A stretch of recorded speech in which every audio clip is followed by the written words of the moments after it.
a therapist and virtual reality designer, a clinical psychologist at USC named Skip Rizzo, was looking at what was going on in the very beginning of the war and getting really worried that this was not going to be a very quick conflict and that people were going to come out of there with the same kinds of trauma that had come out of Vietnam. They had developed originally as a training tool for the military something that became a video game called Full Spectrum Warrior. So Skip Rizzo was looking at Full Spectrum Warrior, the game, and he said, oh my goodness, we'll just take this and we'll retool it and we'll make it into a virtual reality therapy program for soldiers coming back from Iraq. The objective of virtual reality therapy is to get better. It's not, say, to wipe out your enemy or to seek revenge. It's not a game. And the soldier, the patient, isn't in control. All the variables are controlled by the therapist. You stand on a platform which has a base shaker underneath it.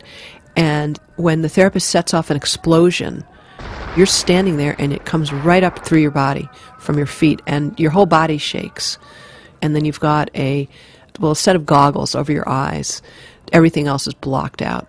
As you turn your head, your orientation changes exactly as it would if you were walking down the street or as if you were turning your head.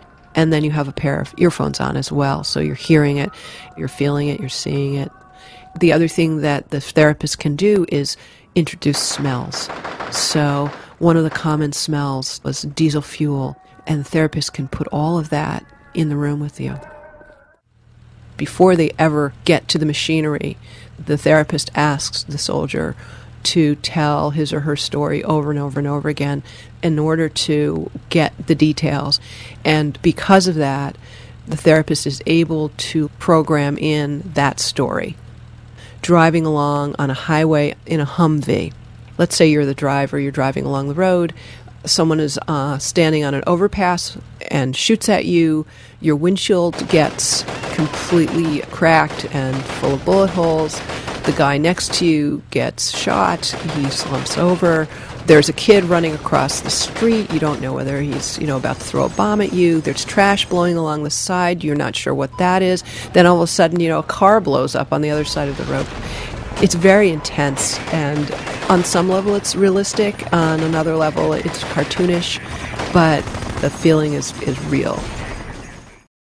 You've suffered a trauma, so in your everyday life, other things trigger that memory.